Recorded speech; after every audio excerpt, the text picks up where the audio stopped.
Back to Kylian Mbappe. L'Equipe report that he was much closer to joining Liverpool a couple years ago than we thought. Jules, what sort of alternate universe is this? Know. A lot of people denying this report completely. Right. Even in L'Equipe's Give us the article. context about where Mbappe was, what was going on at the time. So this, but even in the article from L'Equipe, they don't seem too sure. And the two guys who wrote the article, who I know really well, are very good, very well informed, very good journalists. But basically, once he had extended the deal in Paris when he was on the verge of being a free agent 2 years ago, then only a few weeks later, he was not happy with the transfer policy of the club, what the club were doing. So he said he wanted to leave. And so this is the summer where Real Madrid made that 180 million bid at the end, which they knew was going to get turned down. Yeah, and PSG were not going to sell to them because they didn't want to. But then apparently, the Mbappe camp came with an offer from Liverpool on the same value, 180 million or up to 200 million euros for the transfer of Mbappe. And Mbappe was ready to go to Liverpool. PSG saying like this never happened. They never got an offer from Liverpool, nothing like that. So I don't know where really the truth is. I'm not even sure if at the time Liverpool could afford to. So just 2 years ago, Liverpool could offer 200 million for Kylian Mbappe, plus obviously the wages of, I would say, around what he would be on now, so 30 million a year. Okay, so you'd be talking about nearly twice what Mohamed Salah and Virgil van Dijk make. Yeah. I don't know. I think Salah and Mbappe front line. Oh my Can God. you imagine? I would love it. And Liverpool really was the only English club that it's the one that he likes, the one that he would have joined was really this one more than any other. He loves Liverpool, the culture, he loves Jurgen Klopp, he loves the history of the club, the heritage.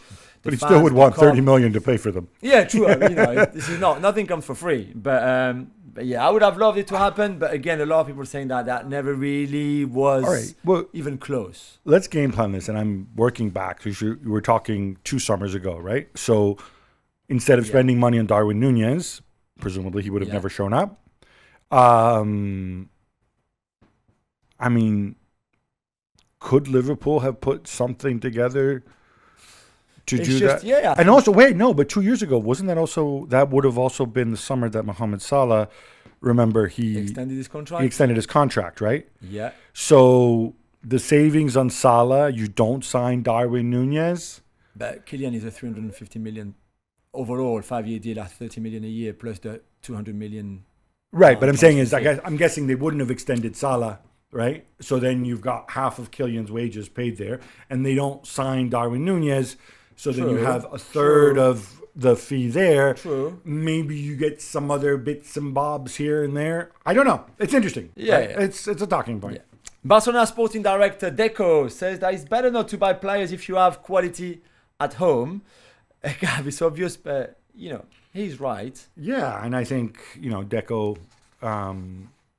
If he could time travel back to the day of the big levers, and Laporta, maybe spoken up a little more forcefully about that, maybe Barcelona would be in a different boat. We'll never know. And some Barcelona fans get really angry when they point this out and say, no, we had to do it so we could keep growing the club commercially. He doesn't have a foreign government or a wealthy sheikh. I'm like, yeah, but the kids are really good, and there's a lot of value there in the kids.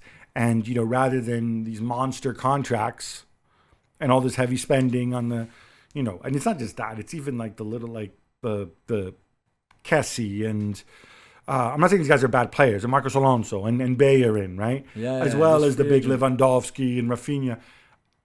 Was there another way? Maybe. I don't know. He also explained why they didn't go for Nico Williams and then they went for Dani Olmo instead, saying that we've already had all those wingers. Dani Olmo offers something different, which is again understandable. Yeah, although you could also, and I thought, look, there was a logical explanation. And by the way, I've said this before, I'm going to say it again. Every time a sporting director speaks out and explains the club's rationale, even if we disagree with your thinking, absolutely, we will always get plaudits for us because it's transparency. Yeah. Paul Pogba's brother, Matthias, will stand trial along with 5 others accused of trying to extort 13 million from the former Juve and Manchester United midfielder, who, of course, right now is still suspended. Yeah. we've talked about this before. This story remains surreal. Just walk us through it again. Yeah, again, that one night, I think 3 years ago maybe, where Paul Pogba met some of his best friends who he grew up with, who took him to a flat in the Paris suburbs where they sequestration, did you say? No, when you keep kidnapped? somebody. Yeah, and when you keep somebody in a place where he can't leave. Yeah, they basically kidnapped him. They held him there. And kept him in there and threatened with guns to basically harm him and his family. These are his friends. I wonder what his enemies do. Yeah, I know. If he didn't pay the 13 million euros, 1-3, considering he'd already had given them a lot of money through his career, they were his best friend. They were, again, the friends that he considered them as family. But now they took this to another level. So he didn't give any of the money. I think he paid 100,000 euros that night. And then went to see the police. And then this is the continuity of the investigation. Now we will have a trial. I think it's good for Paul for his own closure to be able that there's a trial as difficult as it will be because his own brother is involved plus those childhood friends. But he has another brother, right, who looks a lot like him. So the other brother is the twin of Matthias. Yeah, that's why. So you should have a spare. You can have it's got to be awful. It's got to be awful. It's your blood. No. It's your family. It's your friends betraying you. I might also add, by the way, not that it's relevant, these guys are really, really stupid because if 13 million euros moves from Paul Pogba's account to a bunch of individuals and so on, you don't think the tax auditors are up Pogba's backside every single day and have been ever since he signed his first contract? There's no way you're getting away with this, even if you could. No, but as long as they pay the taxes on the 13 million euros, I think. Wait, no, but you have to explain why you're giving them money. Yeah, because otherwise you could be avoiding taxes, right? And say, oh, what? They're extorting it. You know? I know. Come on. I know. It's a mad story. It's John Textor. Gab, did he really say that being asked if you want to own Everton is like being asked if you want to become the US President of the United States? Did he really say that? He did because I saw him on video. It could have been an AI John Textor. It was his press conference, and then he had a press conference at Lyon, and then he did an interview with a few broadcasters, including one in the UK. Are you sure it's not some AI virtual? Because he's very big in that technology, right? FaceBank, the ABBA show and stuff with the fake. Yeah, look, I understand what you want to say, right? Oh, it's a massive job, and you're honored to do it. Needless to say. There's a lot of differences because you can be asked to run for president, but then you have to win the votes. And with Everton, you got to come up with the money. Yeah. Look, he's walking. This looks like he's walking into a viper's nest. A lot of the stuff beyond his control. The Athletic, according to Alisher Usmanov, who is not and has never been the actual owner of Everton, and it's definitely not his money, is suing Farhad Mashiri, who is the man who owns Everton. Officially, all of it with his own money. That's obviously something that's going to hold things up in a big way. Textor apparently wants to float Eagle Investment, which is sort of his umbrella organization, which includes his other clubs, Botafogo, Lyon, Molenbeek, and so on. Again, he wants to float it on the stock exchange. Are you going to float? I don't see the value in that when all these clubs lose money and they're unlikely to be worth much more. I mean, this thing there's a reason why football clubs, for the most part, are not on the stock exchange. There's a very obvious reasons, with the notable exceptions that we all know about. November 30 is the deadline, and it's really funny. He says that originally he had 14 buyers lined up for a share. Now there are 2. And he says, buy out his shares, which I think he has to sell his shares in Crystal Palace so that he can buy out the club. You're not allowed to have a major shareholder in 2 clubs. I think also he probably needs the money from there to be able to do that because he doesn't want to borrow more money. But he says, there's still the possibility that Blitzer and Harris, who are obviously 2 of the shareholders in Palace, are going to buy my shares because he says they love the club as much as I do, which is kind of backhanded because you love the club so much that you're shares to go and buy everything. Another one. I don't know. It's Textor time, man. Yeah. And look, I genuinely thought that this would be our John Textor moment of the show. But then I saw him on Twitter, and I invite everybody to go and see this ultimate deer in headlights moment. I genuinely felt bad for him. He's giving a a press conference with Olympique Lyonnais. Yeah. And he's talking about numbers because the DNCG is looking at the spending and whatever. And then what happens?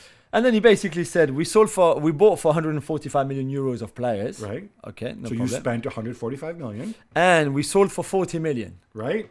Which means the difference between the 145 we spent and the 40 million that we received is 95 million, he says. Yeah. Which 145 minus 40 is 105. As we can, my youngest child, who's 7, could work out herself. And John Textor, who's, I suspect, a smart guy, right? Who've made that money. He must be good in math. It's not to float your umbrella company and no, you but can't count. Then he got even worse because he said 95, then 80, then 115. Then it was just an absolute mess. So 80 apparently was his budget. That was what they were doing. So he says that he's like, guys, it's not like we've gone over the budget by 100 million. We've only gone over the budget by a few million. I'm like, well, no, because if we do your math properly, we're going to spend 80. You spend 105. You went over budget by like 30%. Yeah. I mean, most businesses, when you go over budget by that much, that's not good. No. Right? I don't know if he's having a tough time. I don't know if he's helping people, if he's in a difficult part. I don't know if he has bad people helping him who try to make him look bad. I don't know if anybody advises him on his media. I don't know. But there was a guy next to him that we could during the press conference, but he kept showing him the paper, and then he said, "Hang on, I think I got that wrong. I think this is wrong." Yeah, JT, this is wrong. Clearly, 145 minus 40 is not 95. Maybe he's too busy suing the guy in Brazil to go over his or learning Brazilian or skateboarding. Like JT, you have an open invitation to come see us. Please come and see us. Or we'll go see us and eat some very nice food in Lyon. Yeah, very nice. Mark the date in your calendar, Gab, because the Fenerbahce Galatasaray derby is on September 21st, so very, very soon. And Jose Mourinho has something to say about Victor Osimhen, who is against him for Galatasaray. Exactly. Obviously, Mourinho is the king of Fenerbahce. Now Osimhen is the king of Galatasaray. In terms of box office, your two biggest guys. This is the best. So it's inevitable that they're going to be asked, right? So he says, like, oh, I don't have a problem with him. We have a very good relationship. And then Mourinho says, every time I play against him, I have to talk to him because I don't like the way he behaves. He dives too much. So this is classic playbook 101. Before the game, you say, oh, careful, that guy is a diver. He's a diver. It plants a seed, or you're trying to plant a seed in the head of the referee. I don't think this stuff works anymore. I think it worked 20 years ago. I think in this day and age, if you've ever been around professional referees, I think they tune all this stuff out. Most of them. Some may be good referees, some may be bad referees. But it obviously becomes an issue in the media, right? So for the next 2 weeks, we're going to have, oh, is Osimhen a diver? Is he a diver? Blah, blah, blah. Me, personally, when I think of people who cheat to win penalties, Osimhen would not be the first guy who comes to mind. Yeah. But, hey, look, there you go. Jose, you're doing what you need to do to get an edge. That's fine. Respect. David Pleat has left Tottenham after many, many years as, I don't even know what his at the end, advisor, whatever. Scout, advisor. But he made the point that ultimately Tottenham preferred data over his instincts. And Joe, this is a classic case of analytics versus the eye test. Yeah, it is absolutely. David Pleat obviously has been in the game for a very, very long time, knows football so well, has a lot of contact and network, but very much old school. I go to a lot of games, lower leagues, all around Europe. I travel to be there in the stadium to watch whatever level it is, to see by my own eyes. And I could guarantee you that David Pleat has never heard of, never looked at expected goals or expected assists, any sort of data like that. And right now the club is, I think, keener on data analysis than eye analysis. And I can understand his disappointment, but I can also understand why Spurs are moving away a little bit from the eye test. Not they still watch tapes, and they're not just on a piece of paper where he says that Lucas Bergvall has had that many involvement in goals and that many dribbling and those high intensity runs and things like that. They also watch him play, It's just that David Pleat can only do one side of the job, and I believe Spurs want people who can do both sides, the eye test and the data analysis. I think it also has to do with the fact that David Pleat, I can say this nicely, is really, really old. I think there's so. also that factor. He's been there a long time. Yeah. He even recently, Dele Alli, back when he was really good, David Pleat is often credited. Yeah. He and whoever was coaching the under-21s for Spurs at the time. Would data have found him? I don't know. I wait to hear from the data nerds just saying, well, actually, in Dele Alli's ball progression at, where was he? Or MK wherever. Dons. MK Dons was, sure, whatever. But like you said, I think the best situations is when you've got a blend of the two. The difficulty is how do you weight one versus the other? Yeah. Because you go too far on the analytics end, people will say, Naby Keita. Yeah, true. But it's the best analytics in the world. It didn't quite work out. Fiorentina striker Albert Goodmundsson is on trial this week in his native Iceland of sexual misconduct before flying back to Italy and possibly facing Atalanta at the weekends. Are you okay with this? So, in this case, as it was reported, he faced the charges. Then the charges were dropped. And then now there's charges again. I think the Italian media is slightly trivializing this. I mean, I have no idea what happens. You're obviously innocent until he obviously says he's entirely innocent and he can prove it. Probably better than to have your day in court where you can win your case rather than have it dropped. Because obviously when that happens, as we know, Mason Greenwood, things tend to stick on you over the years. Yeah. So am I okay with him being available for selection? Yeah, as far as I know. I don't think he's been tarred. And again, given the circumstances, if he's comfortable and they're comfortable, fine.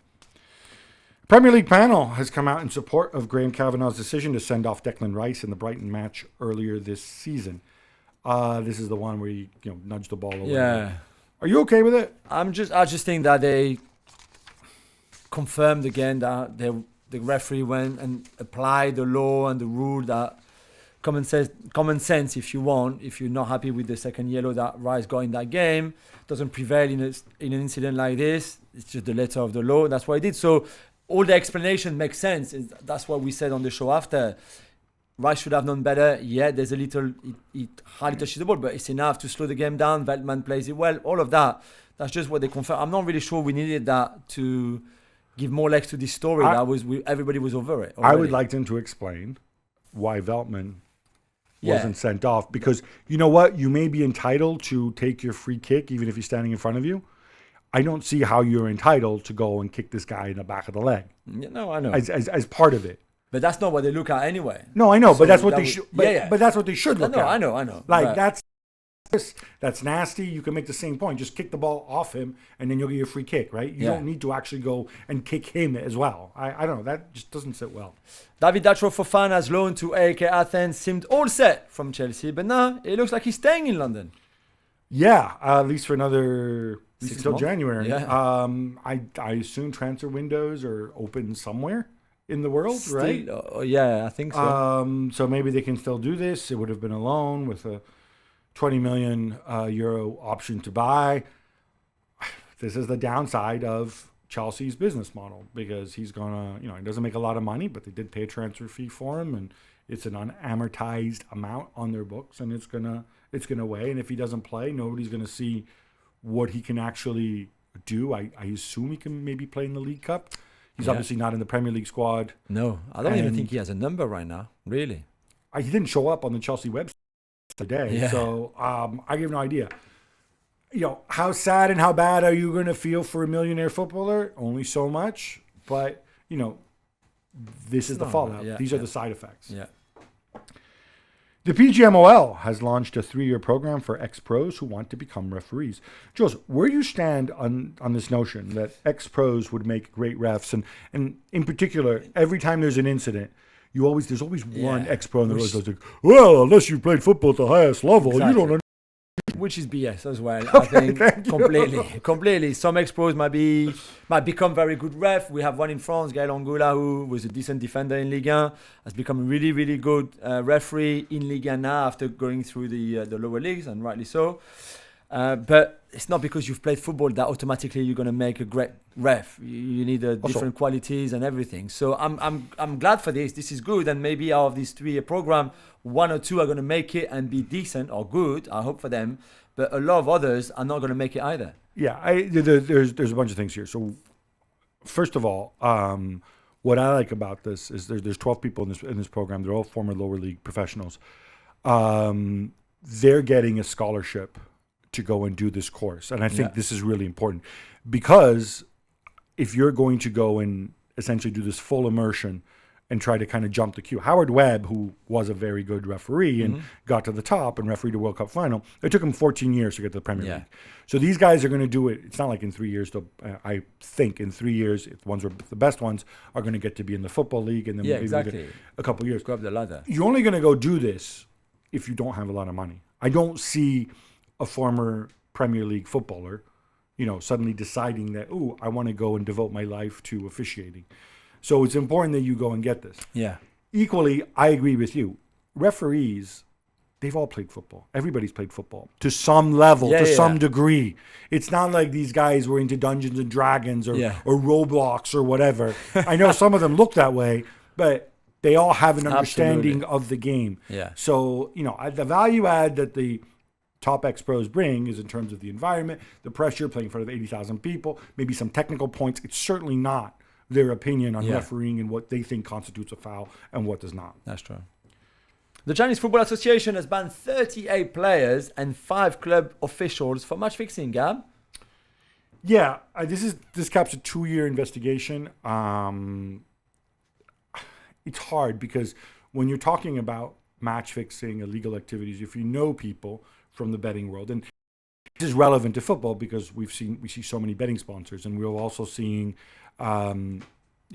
clubs moving away, and FA saying like, well, we're actually moving away from some of these betting sponsors, especially some of the more dubious ones.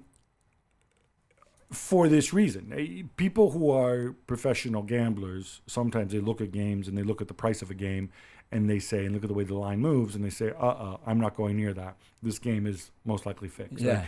And these guys are betting with their own money, so I tend to trust what they say. In China, they were obviously able to break this ring. I hope it doesn't extend far beyond that. It sends a signal. I also hope these guys got due process and a fair trial and whatever. I may surprise you, but I do not read Mandarin, so I was unable to review the documents. This time last year, Etienne Kapu was starting for Villarreal in La Liga. And now he's playing competitive basketball? That's right. He played last weekend, in the 4th division in Spain. He still lives in Spain. He's 36 years old.